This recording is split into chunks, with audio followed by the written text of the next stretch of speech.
Ahí va. Ya. Bien. Muy bien. Pues bueno, estamos aquí para debatir un poco ideas, pensamientos, a partir de varios debates que se han dado en el Facebook. No, bueno, mi idea es que no sea tan formal, que sea como que algo más fluido, a lo mejor que sea un poco más conciso. Y pues tenemos en la mesa, a lo mejor las comparativas de los primeros 100 días de Biden y de hasta cierto punto el tratamiento mediático que se le ha dado a la presidencia de Biden y cómo se le dio a los últimos días de Trump.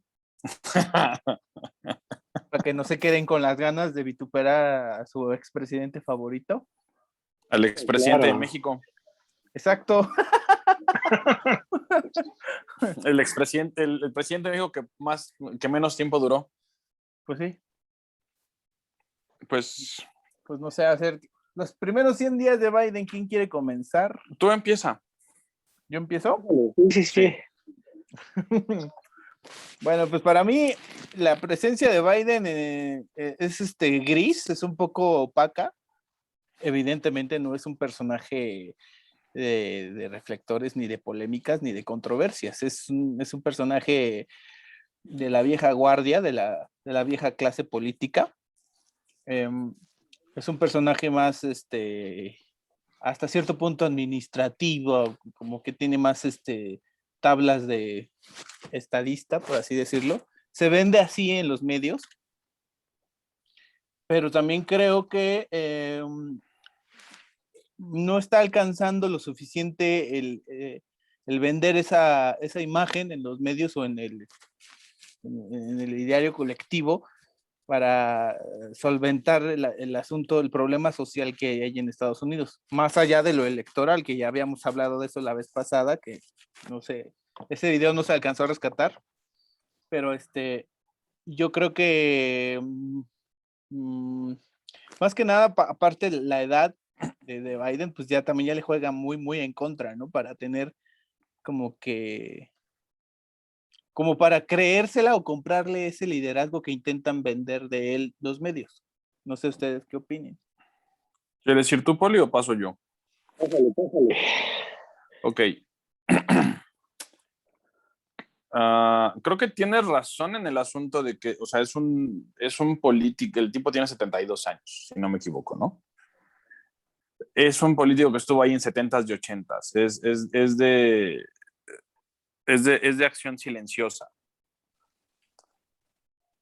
¿Va a ser un gran presidente? Yo creo que no. Pero aquí la pregunta es si necesita ser un gran presidente, y creo que la respuesta es que no. Solo necesita no ser Trump. Para el establishment. Pero es lo que,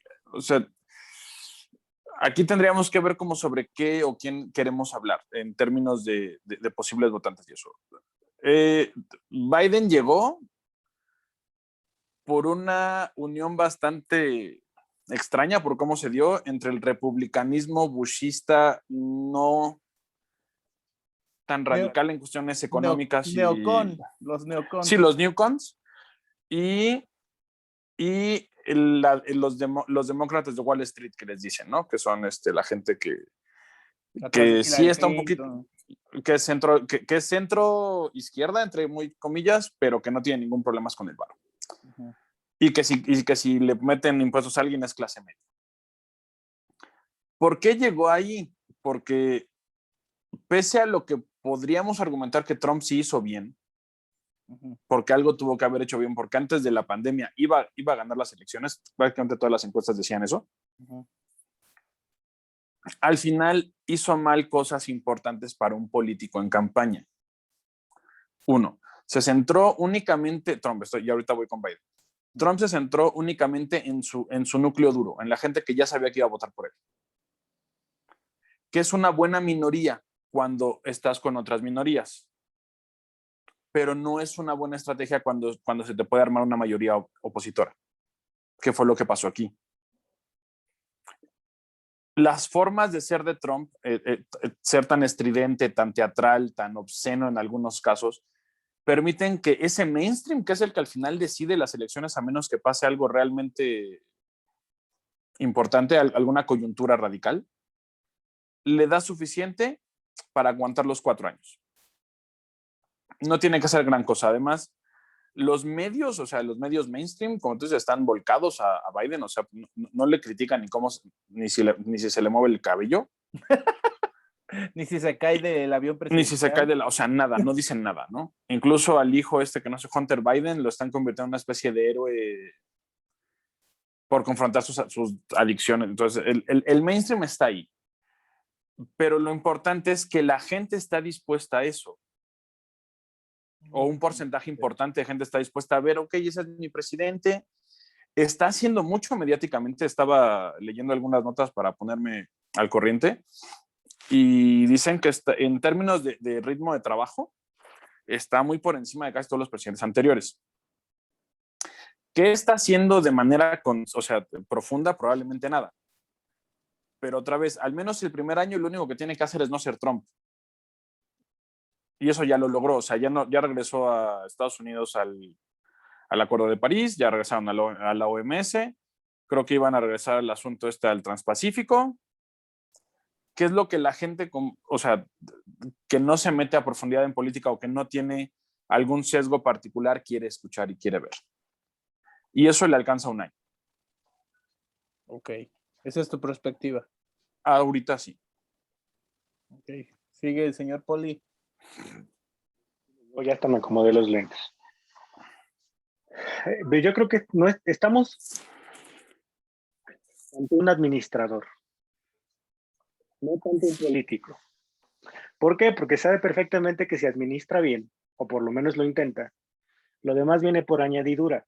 No necesita pelearse, no necesita crear más crispación social, que insisto que no hubo tanta, pero bueno, pues somos de Latinoamérica, estamos acostumbrados a ver sombreras. Exactamente, ¿no?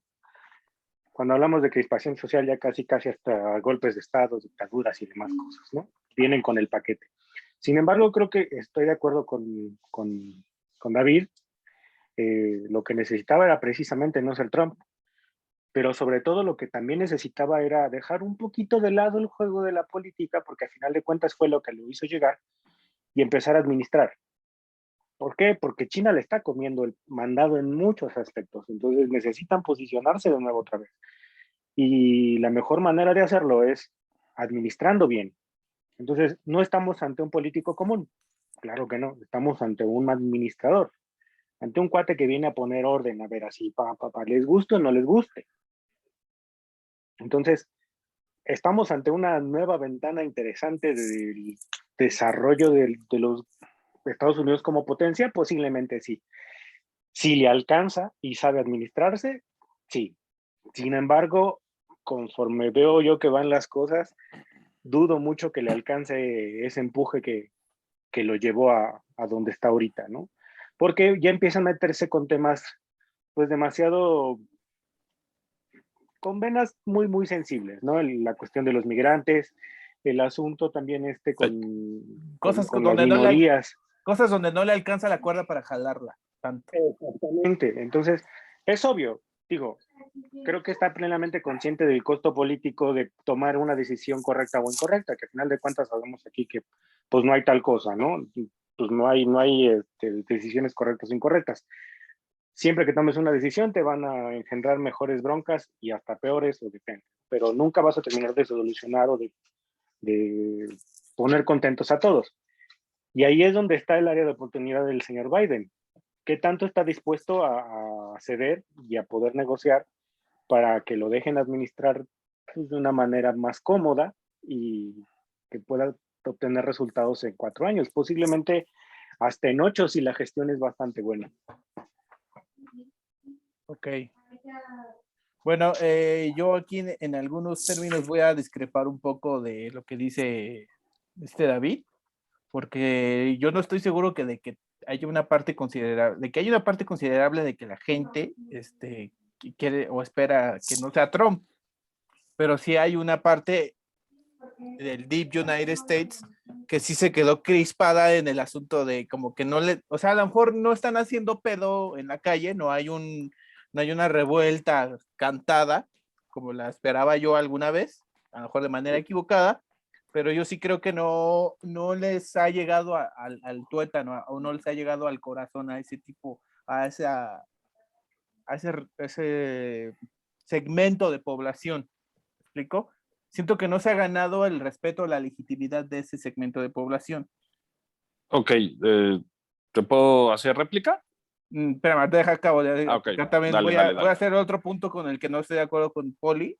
O bueno, terminé estando de acuerdo porque sí terminó bien su argumento diciendo que se administra bien puede solucionar un tanto la bronca que trae con China y todo este asunto, pero pues al contrario de lo que habíamos pensado y lo que habíamos concluido en el video pasado, creo que Biden en realidad está dejando a la deriva muchos flancos que le dejó abiertos Trump, y todavía encima de eso está abriendo otros con Rusia, tanto con el asunto de las vacunas en Alemania, con si sí iban a ocupar Sputnik o no. Entonces, como que esa parte geopolítica farmacéutica que está media rara, porque ya ves cómo están vituperando ahorita a AstraZeneca, eso también lo podemos ver ahorita. Y también el asunto de Ucrania. No sea salvaje. El asunto de Ucrania siento que está abriendo un frente innecesario para Biden y que le puede quitar o le puede generar un costo político innecesario ahorita que tiene de manera emergente la situación de solucionar este asunto con China, porque está bastante complejo. Yo creo que es el asunto más importante de política exterior que tiene esta administración. Hasta ahí. Ok, empiezo. Estoy de acuerdo contigo en que no está cubriendo las necesidades del Estados Unidos profundo. O sea, esa parte no está en discusión. Para mí la pregunta es si los necesita o no, y la respuesta para mí es que no los necesita. O sea, él puede funcionar sin el Deep South, él puede funcionar sin el estadounidense que cree que le robaron a su país, siempre y cuando le funcione la estrategia de tener un lazo común entre ciertos demócratas y entre ciertos republicanos, porque esta es la otra, tampoco se está ganando al ala progresista de los demócratas. No.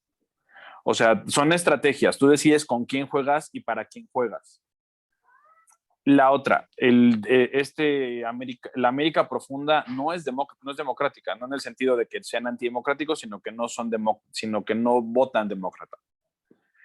No necesita acercarse a ellos. Algo les tocará si la economía mejora, sí, pero él no está, o sea, su gobierno no está enfocado a ellos y no los requiere para tener estabilidad. En este año. A menos que hubiera movilizaciones, ¿no? La otra parte que dices de los flancos abiertos, no puede resolver todos de golpe.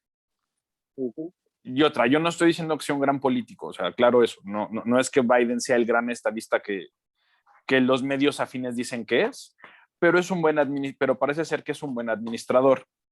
Entonces, te tienes que enfocar en algunas cosas. ¿En qué te estás enfocando? En lo que puedes resolver rápido, los acuerdos, ¿no? Todo lo que rompió Trump, él dijo, no, pues me regreso, y eso le da una cantidad de atención mediática positiva que le funciona. China, yo no creo que sea resoluble. Lo más que vas a lograr es una Pax, ¿no? Con X, porque China ya es una potencia, no es una potencia como Estados Unidos todavía, le tomará mucho serlo si es que lo llega a ser, pero ya es una potencia y puede jugar modificando las reglas y aprovechando los huecos que deja Estados Unidos. Yo creo que ahí el gran problema de Estados Unidos, y no sé si estoy abriendo el tema demasiado, es que se le olvidó que la hegemonía cuesta dinero. Es que precisamente por eso te hablo del nuevo frente que está abriendo con Rusia, que yo a mi gusto es innecesario porque él está hablando de una transición energética. Biden desde la política o desde la campaña dijo que su política iba a ser enfocada a la transición energética, bla, bla, bla. Y el asunto en Europa y todo este asunto del gasoducto de Ucrania y bla, bla, bla, pues tiene que ver con el petróleo y con el gas. Entonces, Bueno, pues, a mi gusto, o sea, es una contradicción y es hasta cierto punto, a lo mejor en el corto plazo, en el inmediatismo, creo que eso no le va a pasar factura, pero yo creo que en unos 2 o 3 años, eso le puede pasar factura y si no lo mantiene o no lo administra de una manera óptima, por tener tantos flancos abiertos, se le puede romper por el lado más débil, ¿no? Yo siento que ese lado de la bronca Ucrania no es precisamente un flanco que haya abierto Biden, ya estaba.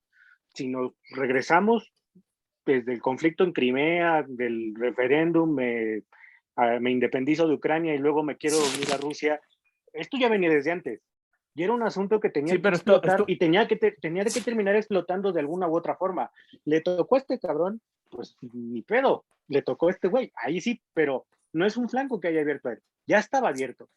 Entonces, en ese sentido, pues es una casualidad que justo en este momento estén pasando las cosas que están pasando en Ucrania, que ya estamos hablando casi de un conflicto armado, y hay me parece que una área también de Ucrania que está, no recuerdo los nombres ucranianos son bastante raros, pero está va más o menos por la vía de Crimea. Entonces, el conflicto que hay ahí entre Ucrania y Rusia, pues podríamos estar hablando en cierto sentido de un expansionismo medio silencioso de parte de los rusos, pero no es una situación que le haya tocado expresamente a Biden, ya venía de atrás, ¿no? Cómo lo resuelva y en la mesa es otra cosa, pero ahí sí yo no veo que Putin tenga como muchas ganas de sentarse a negociar esa parte, ¿no? Porque pues significaría, sí, adelante. Ahí concuerdo con Poli, ¿no? El flanco ruso no lo abrió Biden, el flanco ruso es histórico de Estados Unidos. Trump lo silenció, pero las tensiones entre Rusia y Estados Unidos son geopolíticas que tú entiendes mejor que yo. Y no le puedes pedir a Estados Unidos que se salga de su rol geopolítico. O sea, estaríamos pidiéndole un caballo que ladre. O sea, Estados Unidos tiene interés en la Unión Europea y mientras pueda influir ahí, lo va a hacer.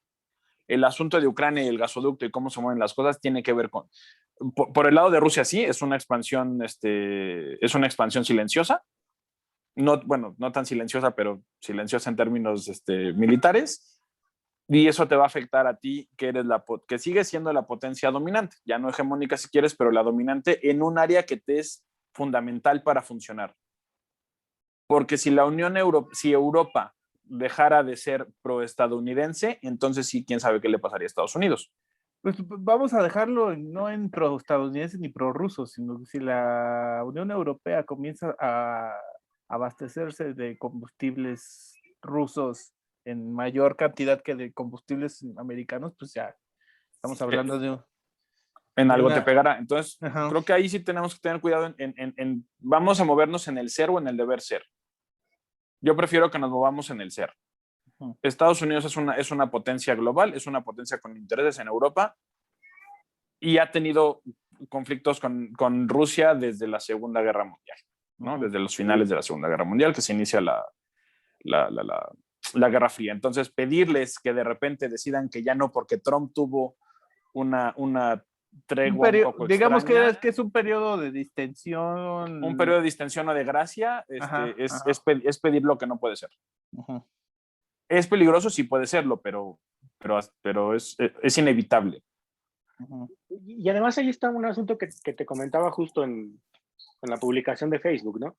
El asunto de Trump es que vio al Estado como una empresa y en ese sentido lo que intentó fue pues sentarse a negociar, ¿no? Sin embargo, se lo terminaron comiendo porque efectivamente, como también te lo comenté, no es un político el tipo. Él entiende de negocios, sabe de negocios y en ese sentido quiso llevar el Estado.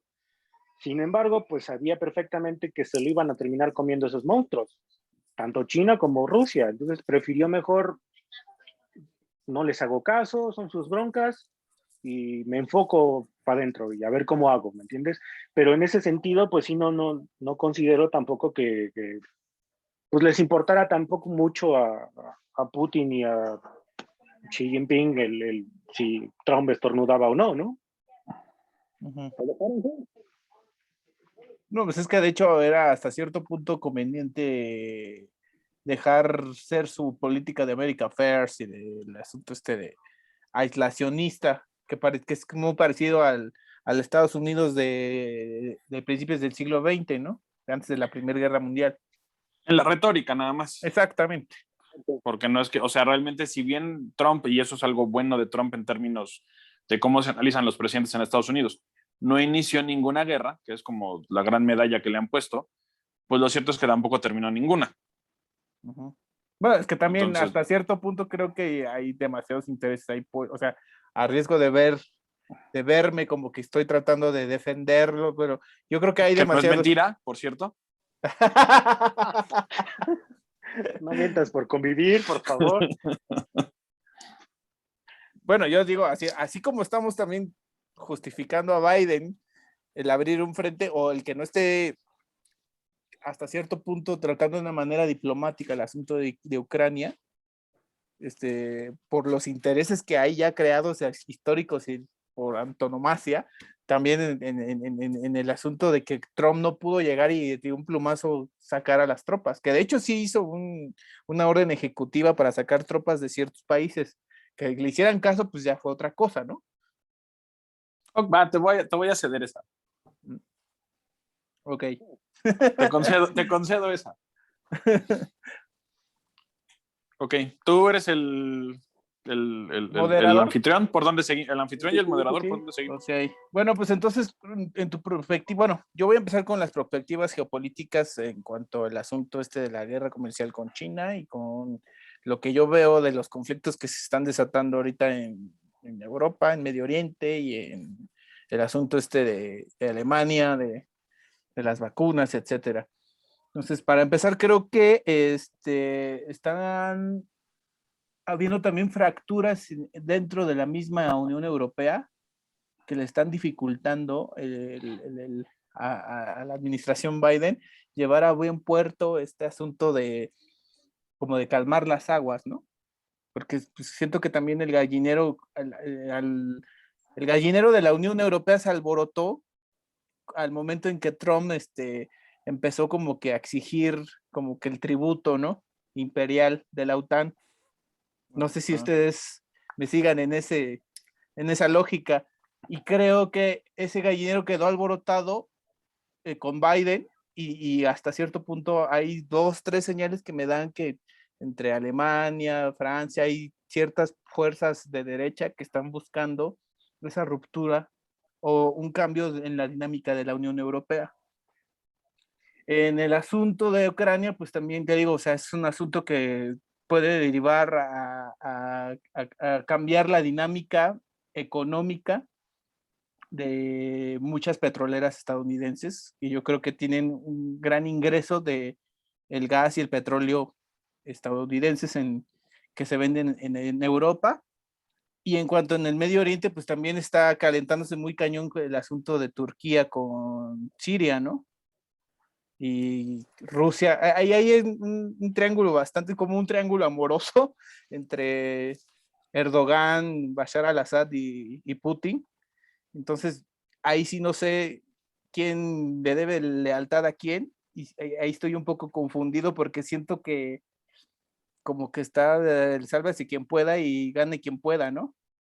No sé si ustedes tengan otra visión.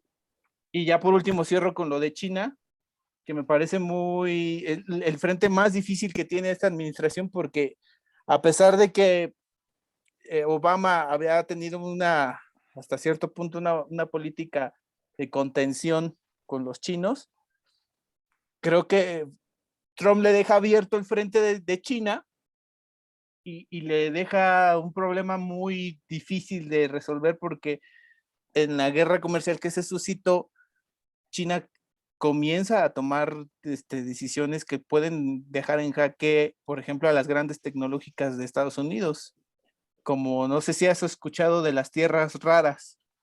Sí. Las tierras raras son los estos lantánidos que se utilizan en los productos tecnológicos. Y todo esto, China está hasta cierto punto empezando a monopolizarlo. Y dada la transformación o el nuevo paradigma tecnológico en el que estamos entrando, creo que eso es de suma importancia, y creo que si Biden no lo resuelve, Estados Unidos tiene muy serios problemas para el mediano plazo. Unos 4 o 5 años, eso le va a cobrar una factura muy cañona a sus corporaciones tecnológicas. Esas es como que mis perspectivas geopolíticas. ¿Vas o voy, Poli? Creo que voy. Vas. Va. Aquí hay un asunto bien interesante, o dos cosas, algunas cuestiones que hay que como plantear bien. La cuestión de Alemania, no olvidemos que pues Alemania viene también como moviéndose un poquito, porque la viejita que logró lo que Hitler no, pues se nos va, ¿no? Pues, es que es neta, o sea. Pues ¿no ves que los círculos conspiranoicos dicen que es su hija, güey? No sé si se hace hija o no, pero logró lo que el Adolfito no pudo, ¿no? ¿Acabar con Europa? Dominarla primero y después acabarla, ¿no? Entonces, en ese sentido, si hacemos un poquito de historia, pues podemos ver claramente que la Merkel tenía de los tomteates a toda Europa y a toda la Unión Europea. Ella decidía básicamente qué se hacía y qué no se hacía en toda esa parte en toda esa región del mundo, ¿no? Obviamente, pues quien era como ahí la contraparte, o un poquito el contrapeso, pues era don Vladimir. No se metía tanto con él porque efectivamente, pues ¿quién se va a meter con el domaosos, no? Ahorita.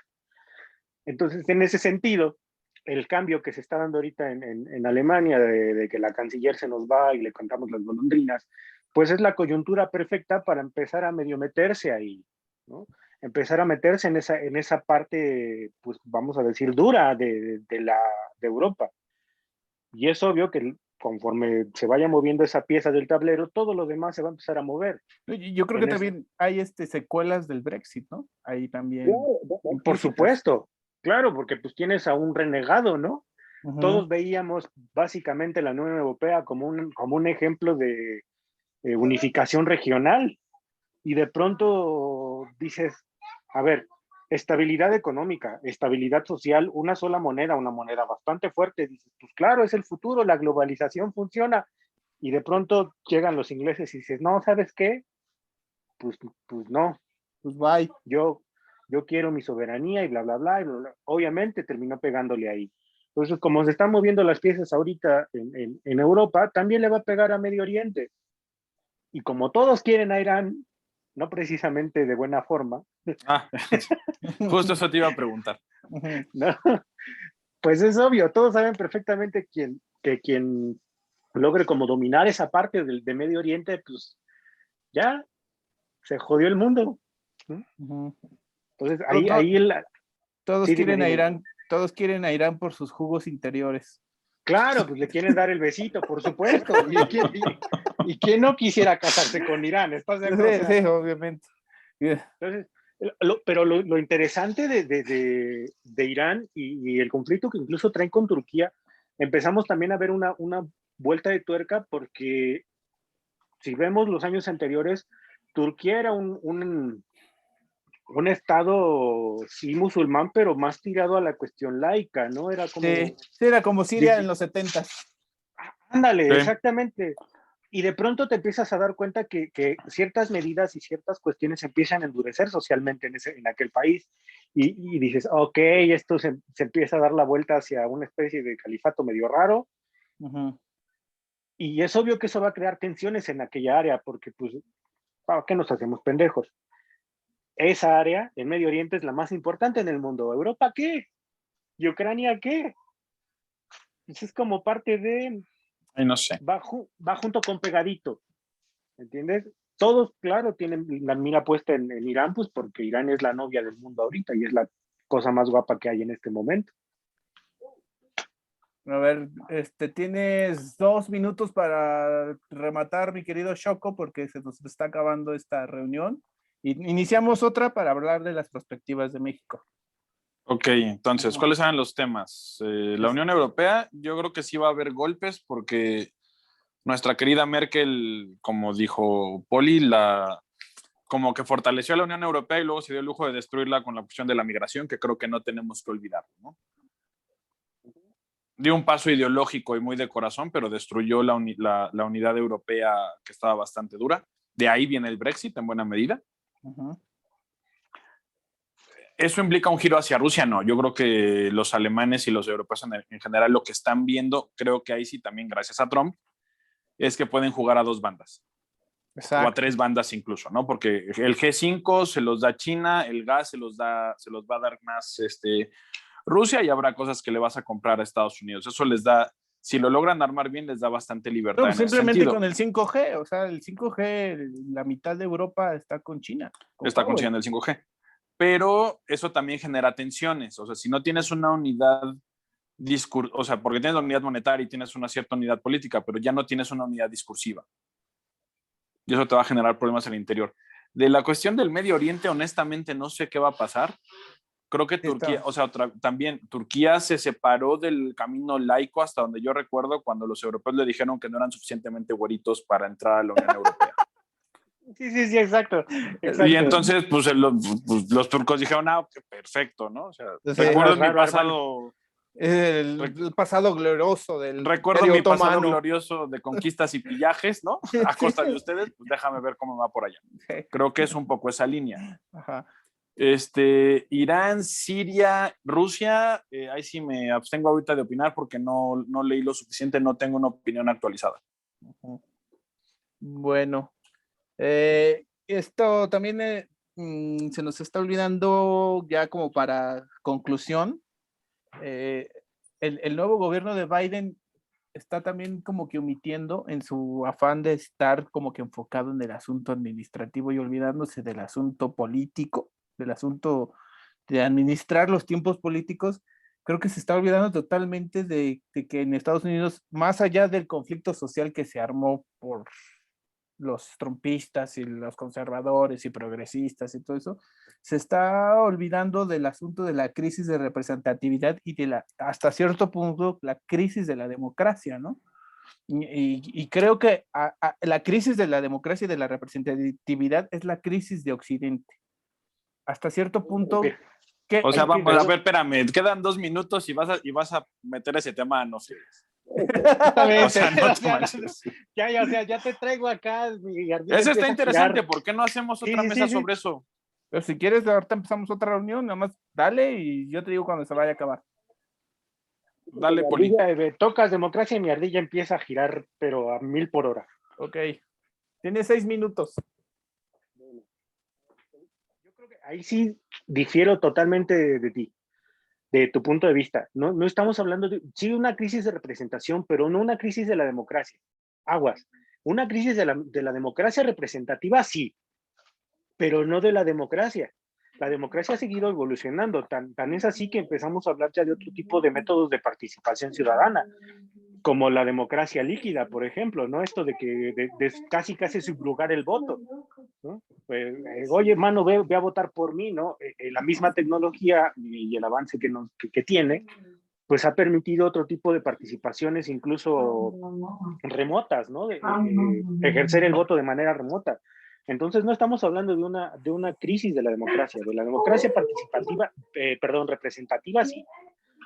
Se está dando vuelta a otras formas de representación, incluso fuera de los partidos, por supuesto, pero eso no significa que la democracia como tal esté en plena crisis. Yo creo que no. Al contrario, creo que se está fortaleciendo desde otras perspectivas y desde otras ópticas. No tan así. En ese sentido, la democracia gringa, pues sí está en crisis, claro, pero no es una crisis que tampoco sea nueva. Se agudizó con el Trumpas, ¿no? Porque fue lo que terminó haciendo, como no están, más o menos, digamos, en un parangón medio extraño, es lo que nos está pasando con el Félix Salgado Macedonio, ¿no? Las instituciones y sobre todo la institución que le da legalidad y legitimidad a un proceso electoral, y pues de ahí empiezo a acusar que todos están contra mí, y el juego del agonismo, de esta cuestión del adversario, se convierte en amigo-enemigo. Entonces ya no estamos hablando ahí de un proceso democrático, digamos, sano. Más bien estamos tirándole ya a una especie de totalitarismo participativo, por decirlo de alguna forma. Híjole, estás academicista hasta para mí, ¿eh? ahora sí te manchaste. Va, tienes 4 minutos, Choco. Tengo 4 minutos. Ok, creo que sí hay una crisis de representatividad, y está relacionada con una crisis de institucionalidad. Hay réplicas de lo que pasa en Estados Unidos acá en México que podríamos discutir en otro momento. Hay en la Unión Europea, en Gran Bretaña, ¿no? Por eso Boris Johnson llegó. Uh-huh. Las crisis, mi opinión muy particular, las crisis de institucionalidad, cuando se juntan con una crisis de representatividad, te da casi como solución el apostar por hombres fuertes, en el sentido político de hombres fuertes, ¿no? Y creo que es lo que estamos viviendo. ¿Qué tan fuertes o qué tan inteligentes son? No lo sé. Creo que hasta ahorita nos han quedado de ver bastante. Pero es como la tendencia natural, o sea, buscas el carisma cuando la institución falla. Y la institución en Estados Unidos también. Bueno, dale. En Estados Unidos las instituciones fallaron porque se olvidaron al mismo tiempo. Se creyeron el argumento de la posracialidad y olvidaron los problemas intrínsecos que tiene un país que fue no solo colonia, sino que además fue esclavista y que tiene una migración constante, porque además no son dos tipos étnicos, son un montón. Uh-huh. Se olvidaron también de representar y de identificar a este Estados Unidos profundo del que todo mundo se burla, pero que no es justo, porque ahí está y ellos hicieron lo que les dijeron que tenían que hacer. Tienen su metanarrativa y a ellas se están su metanarrativa es muy fuerte. Uh-huh. Es muy fuerte, y es fuerte porque los olvidaron. Es una metanarrativa del olvido. Uh-huh. Son grupos completamente olvidados. Entonces creo que por ahí tiene esas dos partes, y eso se refleja en un congreso que se dio el lujo con Pelosi cuando todavía estaba Trump, de decir que no hacían el relief checks, ¿no? Los cheques que estaban pensando dar de, no sé, creo que por $2,000, $2,500 para todo mundo para que aguantaran las cuestiones de la pandemia. Esa parte fueron los demócratas, ¿no? Si bien Trump se vio lento, los demócratas fueron los que por cuestiones políticas decidieron no hacerlo. Y eso para mí es parte de la crisis. Okay. Se acabó el tiempo. Bueno, pues nos vemos ahorita en la que sigue. Ya en la que sigue empezamos a abrir el tema de México. ¿Vale? Va.